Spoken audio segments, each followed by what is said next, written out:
Mon là, je coque moi, Marie pour les autres. Il est prêt, ceux et celles qui ont des filles, gérez-vous parce que voilà, demain il va faire ce qu'il veut, il va sortir, il va faire sa vie comme il a envie.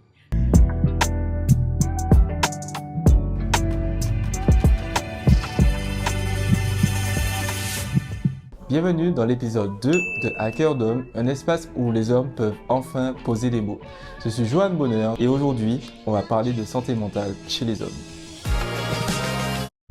En France, plus de 270 000 victimes de violences conjugales sont recensées chaque année et près de 8 sur 10 sont des femmes. Aujourd'hui, je reçois Bénédicte Hérin, Miss Beauté Noire 2026, passionnée de chant, de danse et véritable fashion lover. Elle évolue également dans le marketing digital. Bonjour Bénédicte. Bonjour à tous. Alors, à travers son parcours, elle porte un regard engagé sur les relations entre les hommes et les femmes. Elle questionne les rôles, les attentes, les dynamiques qui façonnent encore la place de chacun. Avec elle, on va parler de perception, de vulnérabilité et de ce qu'on attend réellement chez les hommes aujourd'hui. J'ai une première question qui me vient en tête. Est-ce que pour toi, les hommes sont véritablement autorisés à être vulnérables en 2026? Alors, pour moi, oui. Mais c'est vrai que quand on observe un petit peu ce qui se passe dans la société actuelle, alors je n'ai rien contre les mouvements féministes, mais je trouve qu'il y a un certain aspect de toxicité quand même dans ces mouvements féministes qui poussent à justement dire qu'on n'a pas besoin d'hommes pour se développer, pour avancer, etc. Et justement, il y a de plus en plus ce côté où oui, un homme, il faut qu'il soit... la définition de la virilité, en fait, a plutôt tendance à être un homme fort, un homme capable, qui ne montre pas ses émotions, il pleure, etc. On va pas dire l'expression, mais vous savez, en mode local, voilà. Mais je trouve que c'est dommage parce que justement, les émotions, ça fait partie de l'être humain.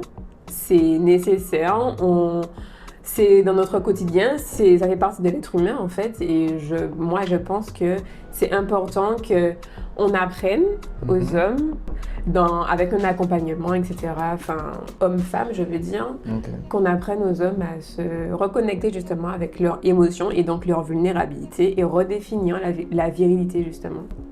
Mais est-ce que justement dans tes expériences passées, donc ça peut être au niveau de ta famille, de tes relations, est-ce qu'en général c'était plutôt dans ton entourage justement, c'est des hommes qui sont vulnérables ou pas, et si non, est-ce que ça a pu être aussi une problématique? Est-ce que pour toi c'est peut-être justement ça peut créer des incompréhensions en tant que femme justement, donc quel que soit le type de relation que tu peux avoir?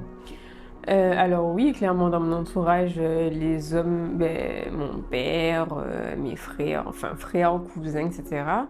Effectivement, ce sont des hommes qui se montrent forts, qui ne montrent pas leurs émotions, qui sont durs, etc.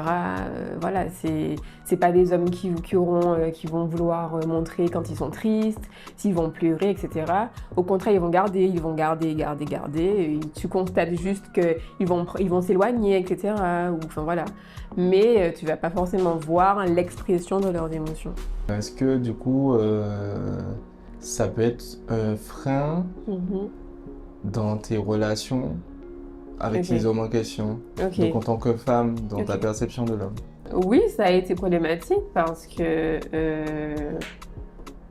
une femme a besoin d'écoute et quand un homme n'est pas disponible émotionnellement, il n'a pas non plus la capacité d'offrir cette écoute en retour, puisque lui-même, il n'a pas cette patience, j'ai envie de dire, ou cette bienveillance avec lui-même, où il prend le temps d'écouter ses émotions, il prend le temps de les accueillir. Donc, il aura forcément du mal en retour aussi à donner cet espace d'écoute. Et donc, oui, ça a généré des tensions, des conflits, parce que en miroir, je me suis retrouvée à me renfermer, à garder pour moi aussi. Et ça crée des tensions, des disputes. Ok, donc de ce que tu dis, le fait que l'homme en face ne s'ouvre pas, Mhm. la femme, justement, de son côté, aussi peut se renfermer à Tout cause à de fait, ça. tout à Ok. fait, tout à fait. Alors après, il y a aussi les cas de figure, enfin, il y a celles qui vont plutôt chercher à l'encourager peut-être. Après, j'ai eu cette phase-là aussi, hein, où je me suis dit, bon, allez, je peux comprendre, c'est un homme, etc., la société. Donc, je vais l'accompagner, je vais essayer de l'aider, poser des questions clés pour lui montrer que, voilà, comment, etc. Mais comme on dit, si la personne elle-même n'est pas disposée, ne veut pas, tu veux pas non plus forcer les choses. Hmm. Donc au bout d'un moment, effectivement, tu te renfermes, tu te rétractes en fait. Hmm. Donc, enfin, en tout cas, ça c'est mon expérience. Ok, ok, ok. Du coup, qu'est-ce qui fait, selon toi, que les femmes ne comprennent pas assez les hommes? Qu'est-ce qui fait selon moi que les femmes ne comprennent pas assez des hommes? Alors, très bonne question. La question à 1 million d'euros. Ah ouais, là c'est la question à 1 million d'euros. Waouh! Alors, par Je pense, exemple, je ouais. sais que souvent, on dit que, donc aux Antilles particulièrement, en général, les mamans couvrent beaucoup les hommes. Mhm. Du coup, ça devient des hommes rois, des hommes, voilà. Et du coup, ça fait que ça peut créer un gap, je pense, hein, a priori déjà d'emblée, dans, dans les relations que l'homme peut avoir avec des femmes, par exemple. Et est-ce que tu penses que, voilà, en tout cas, au niveau de la société entière, justement, est-ce que ça peut être un facteur? Est-ce qu'il y a d'autres facteurs qui te viennent en tête? Parce que souvent, ça revient, donc surtout dans les couples, hein, Mhm. il y a tout souvent ce... C'est vrai que ben, ce que tu dis là, ça fait écho à la fameuse expression mon là, j'ai coq moi, ma épouse autres. Donc, Ok. effectivement, la fameuse expression qui signifie que, ok, ça y est, j'ai mon garçon, etc. Il est prêt.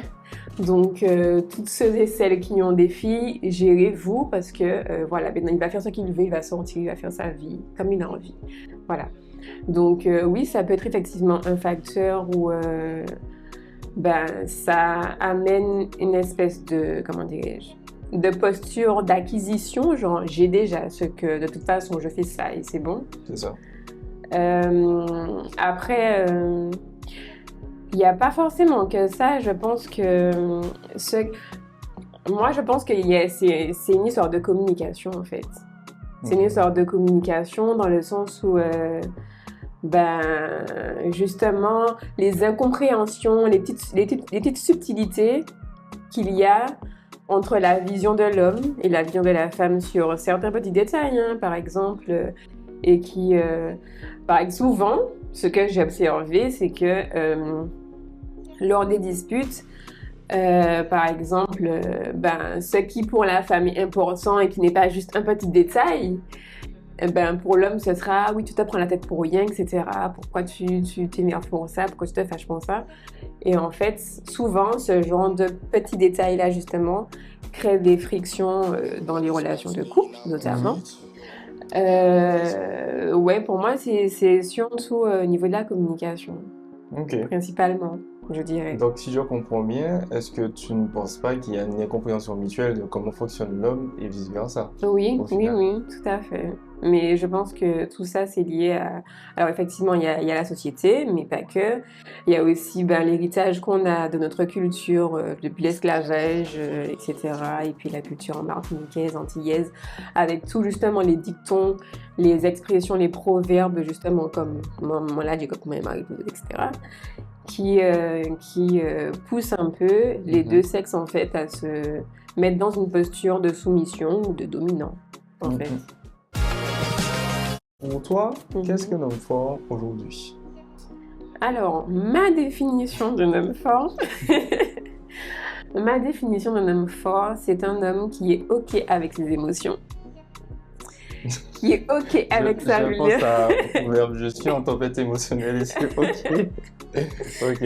qui est OK avec ses émotions, qui est OK avec, qui est en accord avec ça en fait, Ok. et qui est capable de poser les mots sur ces différents états. Par exemple, au lieu de s'énerver, voilà, de dire, OK, par exemple, là, j'avoue, je me sens pas bien, donc j'ai besoin de temps parce que, enfin voilà, apprendre à dire les choses, à poser les mots, à nommer l'état dans lequel tu te sens, en fait. Donc, pour moi, ça, c'est faire preuve de force, parce que ça veut dire que tu es aligné, ça veut dire que tu sais te gérer, ça veut dire que tu es responsable, tu te responsabilises. Donc, pour moi, ma définition d'un homme fort, c'est ça. C'est un homme qui est en accord avec ses émotions, qui est aligné, qui est capable de s'exprimer correctement sur ça. Et ben oui, la protection, est capable pour se sentir protégé, en sécurité. Voilà, avec l'amour, la bienveillance, le respect, une bonne communication et voilà. Pour moi, c'est un homme fort, c'est ça. Pour moi, c'est ça un homme capable. Voilà, ça c'est mon homme capable. Ok. Voilà. Et justement, tu as mentionné une expression qui est importante, le fait de sécurité, c'est ça? Sécurité. Mais souvent, on parle aussi d'insécurité. Mhm. Que des fois les hommes seulement projettent leurs insécurités sur les femmes par exemple et malheureusement ça peut se traduire par exemple à travers de la violence conjugale justement faite aux femmes comme j'ai annoncé au début. Qu'est-ce que tu en penses de ce sujet? Pour toi, quelle serait la solution justement pour avant d'en arriver là finalement? Ben justement, je reviens à ce que je disais un peu plus tôt. Il y a beaucoup j'ai envie de dire, c'est la femme qui met au monde, même s'il faut d'un homme effectivement pour créer cet humain, voilà. Mais c'est la femme qui met au monde l'enfant en fait, et donc cet homme. Et je pense que c'est important que ce travail-là se fasse en commun. Parce que je pense que c'est une fois que les femmes auront compris qu'elles doivent prendre soin d'elles, qu'elles doivent prendre soin de leur corps, de leurs émotions, etc., elles pourront justement accompagner ces hommes à leur expliquer, bon, alors voilà comment une femme est, et donc éviter justement ce genre de cas de figure où on a des hommes qui sont entre guillemets défaillants et qui arrivent à avoir des comportements excessifs, violents, dangereux et qui font qu'effectivement on se retrouve avec des foyers, on a des hommes qui battent les femmes, le viol, etc. et j'en passe en fait. Pour moi, c'est un travail en commun qui doit se faire. Ok. Alors justement, donc là, c'est un conseil que tu donnes aux femmes, aux mères proprement dites. Pas que, les femmes en général. Voilà, aux femmes en général.